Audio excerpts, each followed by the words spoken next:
د خويندو میندو حیا را لوال وتلوالوتی د الوتی دسی بی حیايي دی موبایل راوستله دسی بی حیايي چې الله دې رحم وکړي. نو بس چې کم ماشوم سره دا سپېړه شته دی زوا مور دې خوا ته په کټ کې نه کیني خور دې خوا ته په کټ کې نه کیني مورې خورې ته نه خبر چې د په دې سپېړه څه کتلي دي د ټول وجود کتلی دی که نه دې به د مور سره په کټ کې څنګه کیني. دا ډېره بې حیايي راغلې ده. یا الله زمونږ د نوجوانانو زمونږ د ټولو ته حفاظت ده خدایه مونږ ته بچ کړې ربه مونږ ته بچ کړې. ډېره بدامني ورسره راغلې هغه دور دی چې صرف تڼۍ یې کولاو ده سینه ښکاري ملایک شاته شول نبی علیه السلام ورته عثمانه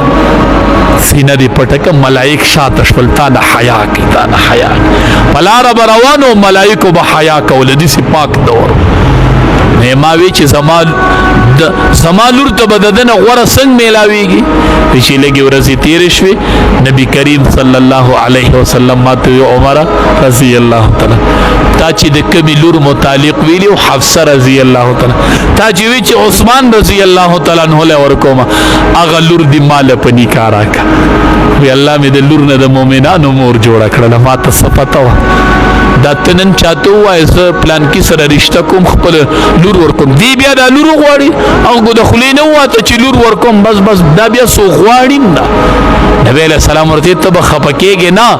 عثمان رضی الله تعالی عنه ونه غوښتله ستا د لور سره زه نکاح کوم وی الله به لور د مؤمنانو مور کړله او پیغمبر به الله زم وګرځو زه د پیغمبر الله سخر وګرځولم ما دپاره دا ډېره خوش قسمتي ده ما دپاره دا ډېره خوشحالي ده زه په دې باندې ډېر خوشحاله شو.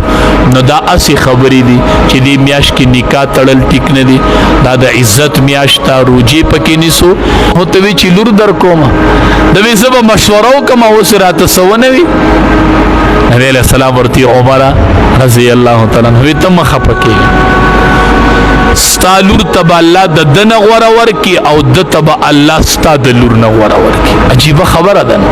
ستا لور ته به الله د ده نه غوره ورکړي او ده ته به الله ستا د لور نه غوره ورکړي. نو چې لږې ورځې تېرې شوې نو نبي کریم صلی الله علیه وسلم د خپلې بل لور نکاح د عثمان رضی الله تعالی عنه سره وته بله لور یې وله ورکړله. نو عمر فاروق رضی الله تعالی عنه وی ما وی چې عثمان رضی الله تعالی عنه ته خو زما د لور نه غوره میلو شو